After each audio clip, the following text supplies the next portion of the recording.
Namo Buddhaya. The Satasahasrika Prajnaparamita Sutram, the Lunch Sutra on Perfect Wisdom, the chapter 22nd, the first Śakra chapter, the knowledge of the paths. The eclipsing, etc., the glimpse of the knowledge of the paths. The eclipsing of the gods. Thereupon all the great kings in this great trichiliocosm were together with many thousands of gods present in that assembly. And so was Śakra, chief of gods, and so were Yama gods, Tushita gods, Nirmanarati gods, Parinirmitavaśavartins, gods belonging to the retinue of Brahma, etc., to the Mahabrahma gods and the Parittabha gods in the great trichiliocosm, as well as the many Suddhavasakayika gods were present in that assembly. But the radiance from the bodies of all these gods, a reward for the deeds they had done in the past, did not approach the natural splendor of the Tathagata by 100th parts, no, not 1000th parts, etc. It didn't bear a number for fraction, nor counting, nor similarity, nor comparison, nor resemblance.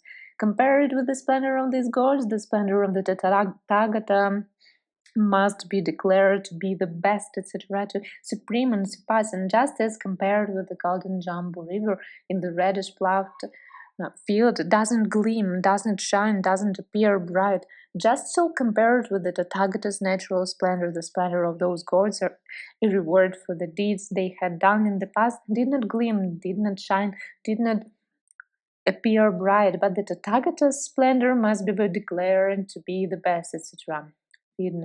Śakra.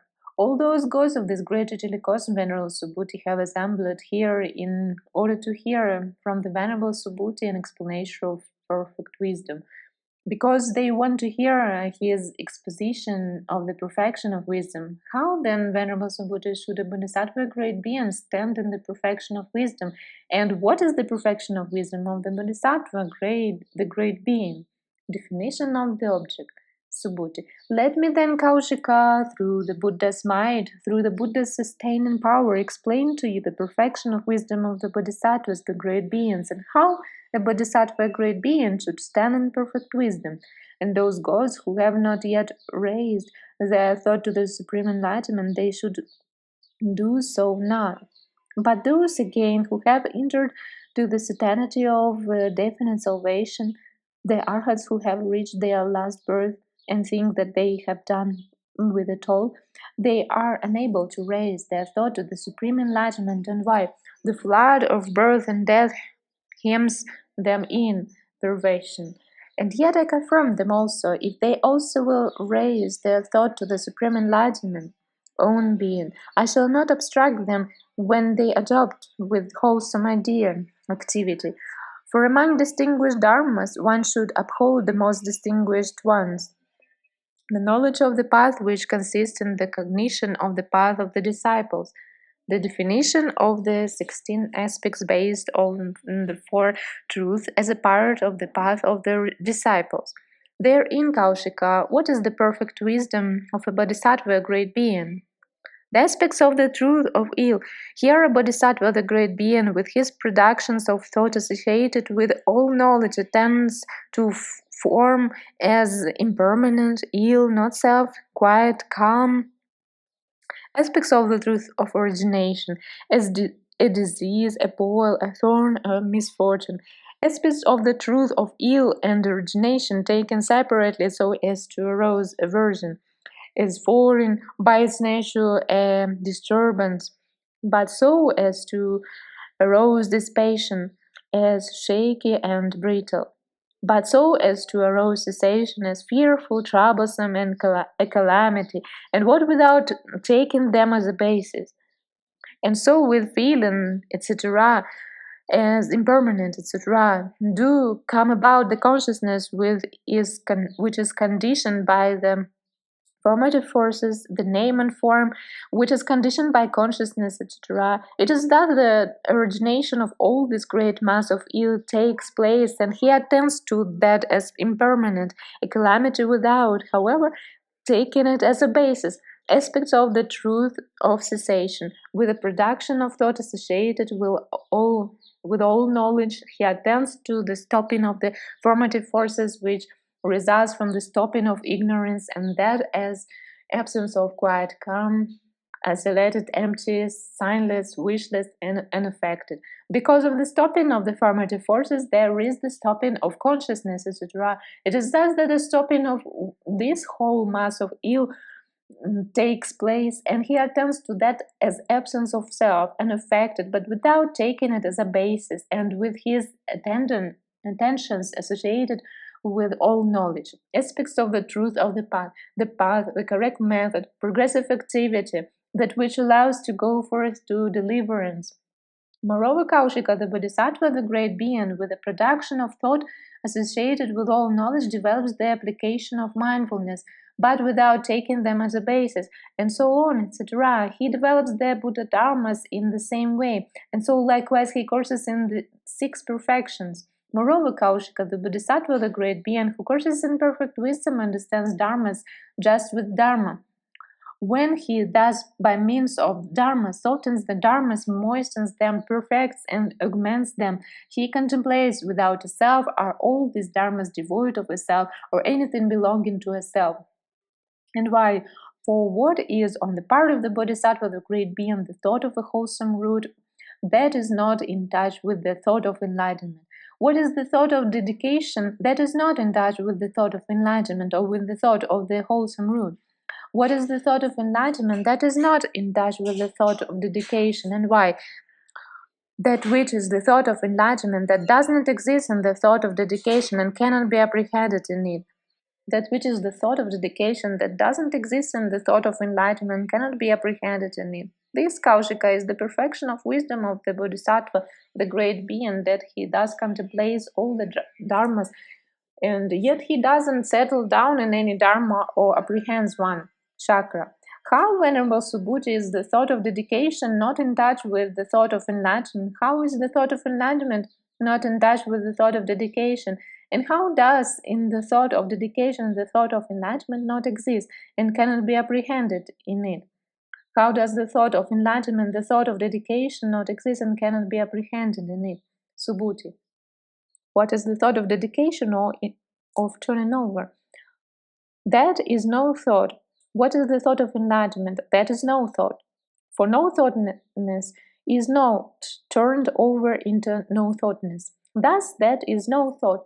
That is unthinkable, and that is and what is unthinkable, that is no thought. And therefore, no thoughtness is not turned over into no thoughtness. This is the perfection of wisdom of the Bodhisattva, the great being. The aids to penetration. The learn. Well said, Subhuti, well said by you, Subhuti, you who expound the perfection of wisdom to the Bodhisattvas, the great beings, and encourage them. Subhuti. Grateful should I be, O Lord, not ungrateful. For the Lord in the past, when he courses in the course of a Bodhisattva, has in the presence of the Tathagatas of the past been instructed and admonished in the six perfections by the disciples. They have been shown to him. He has been initiated into them, meant to rejoice in them, has been encouraged by them, introduced to them, established in them, and in consequence the Lord has, after he had definitely become a Bodhisattva, trained in the six perfections and fully known the supreme enlightenment. Thus so, O Lord, he also should instruct and admonish the Bodhisattvas, the great beings in the six perfections, should show them to them, encourage and impel them, make them rejoice in them, introduce them to them, and establish them in them. And by us also instructed and admonished, etc., the Bodhisattvas, the great beings, will fully know the supreme enlightenment. Subhuti then said to Śakra, Therefore, then, Kaushika, listen and attend well. I will teach you how a Bodhisattva should stand in perfect wisdom, how he should not stand in it. Form is empty of form, feeling, etc. The Bodhisattva is empty of the Bodhisattva. It is thus that the emptiness of form and the emptiness of feelings, perception, impulses, and consciousness, and the emptiness of the Bodhisattva are not two nor divided. It is thus that the Bodhisattva, the great being, should stand in perfect wisdom. Moreover, the eye is empty of the eye, the ear, etc. It is thus that the emptiness of the eye, etc., to the emptiness of the Bodhisattva are not two nor divided.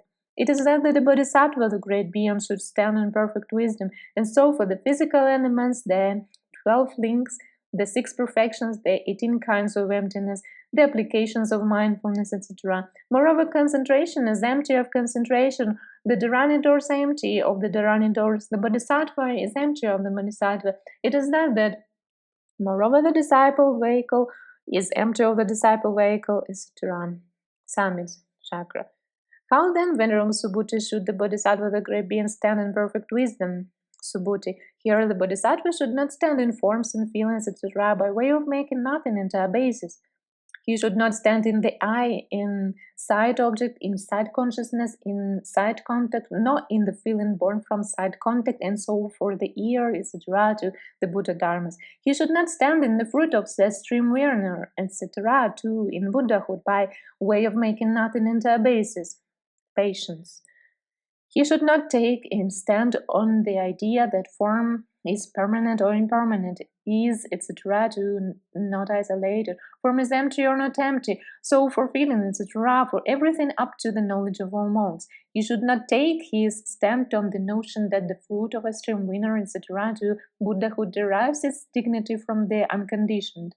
He should not take his stand on the idea that the stream winner, etc., to the Tathagata is worthy of gifts by way of making nothing into a basis.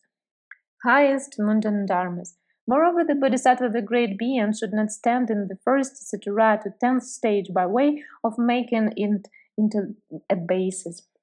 He also should not stand in the following ideas: having stood in the first thought of enlightenment, I shall fulfill the 6 perfections, etc., to the paths, and I shall enter on the certainty of a Bodhisattva. I shall enter on the certainty of Bodhisattva and having listened to the Buddhas and Lords so as to see, praise, worship, and honor them, and so as to hear the Dharma from them. I shall make progress in fathoming its thusness and shall demonstrate the Dharma to others. Whichever Buddha field of those Buddhas and Lords there may be, I shall perfect them. I shall mature beings for the supreme enlightenment. Having gone to innumerable and incalculable world system, I shall honor and serve the Tathagatas there and shall worship them with flowers, incense, perfumes, garlands, etc. Countless beings I shall establish in the supreme enlightenment. The 5 eyes I shall produce, the fleshy eye, etc., to the Buddha eye I shall produce. All concentrations I shall perfect. I shall play with whichever concentration I may desire. All the running doors I shall perfect. The unlimited, the transient, the formless attainments I shall accomplish. The 10 powers of a Tathagata I shall accomplish, etc. To the 18 special dharmas for Buddha, the great friendliness, the great compassion, the 32 marks of a Superman I shall accomplish in my body. The 80 subsidiary marks I shall accomplish. He should not stand in the idea of faith follower. Dharma formula, the 8th lowest saint, or that the stream winner will be reborn 7 times at the most, or of those who are reborn respectively in the families of gods or men, or of those who proceed with a single interval. He should not stand in the ideas that the stream winner is no longer doomed to fall into the states of woe. As once returning, I will, after I have once more come back into the world, make an end of ill. The never returning has progressed to the realization of the fruit of a never returning. The arhat has progressed to the realization of the fruit of an arhat.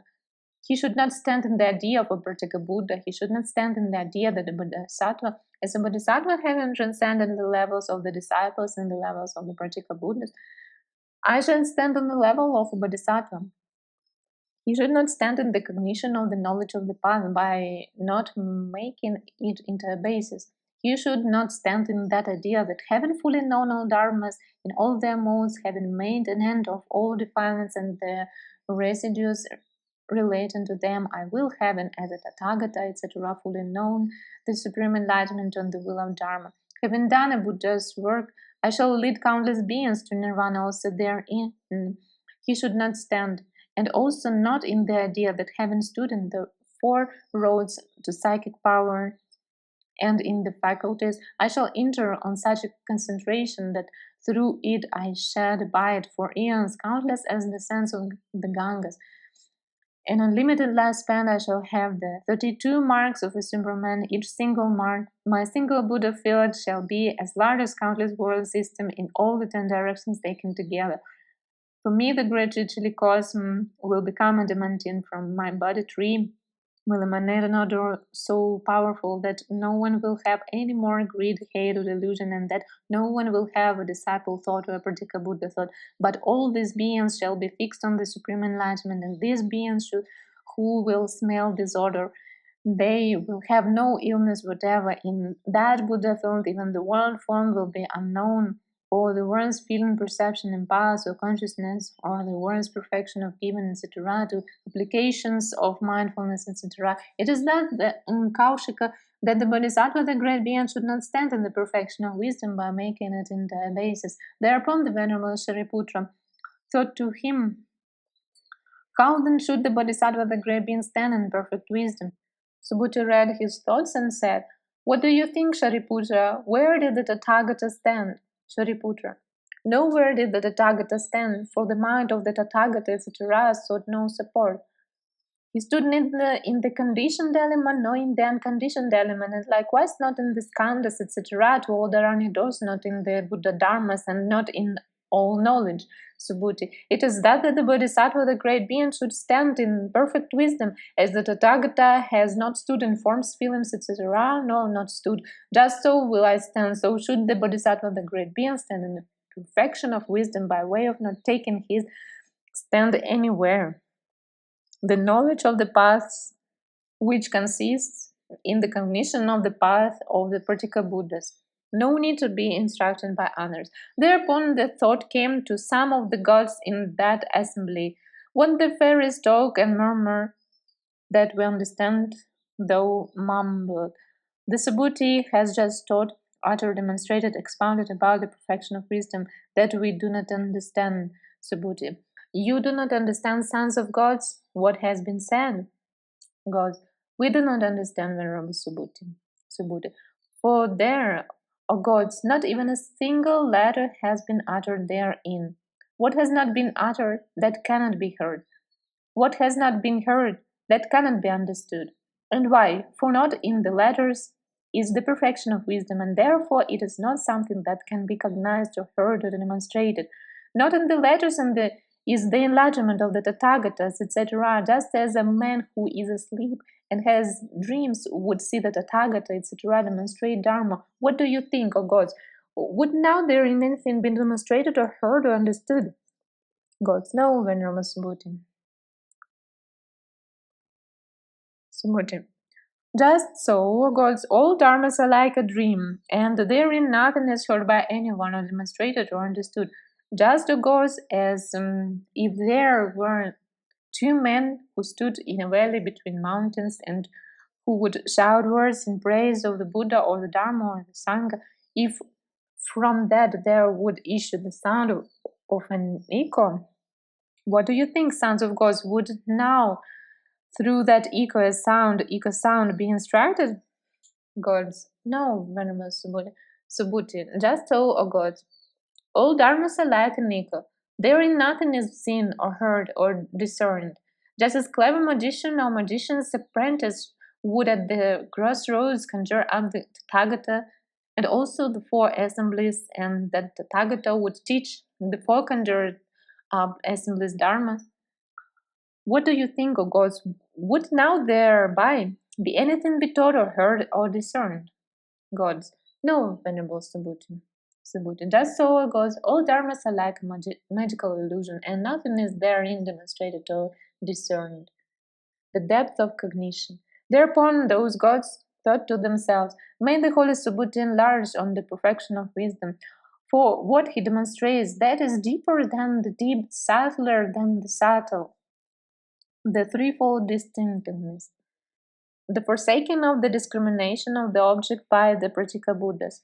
Subhuti. For form is neither deep nor subtle, nor is feeling, etc. And why? For the own being of form is neither deep nor subtle, and so on up to the knowledge of almost. Thereupon those gods thought to themselves, eternity in this demonstration of Dharma, no form is conceived, no perfect wisdom, no Dharma which acts as wing to enlightenment, etc., to no Buddha Dharmas, to no fruit for a stream winner, etc., to no enlightenment and also no letters. Subut. Just so it is, O gods, just so it is. The enlightenment of the Tathagatas cannot be talked about, it is incommunicable. Nothing is thereby demonstrated by anyone, nor heard nor discerned. Therefore, those who want to stand in the fruit of a stream winner and to realize it, they cannot do so without having resorted to these passions and so up to the practical Buddhahood. It is thus, O gods, that the Bodhisattva, the great being, should, beginning with their first thought of enlightenment, stand in the perfection of wisdom without uttering or hearing anything. This is the end of 22nd chapter of the large Sutra on perfect wisdom, Satasahasrika Prajnaparamita Sutram.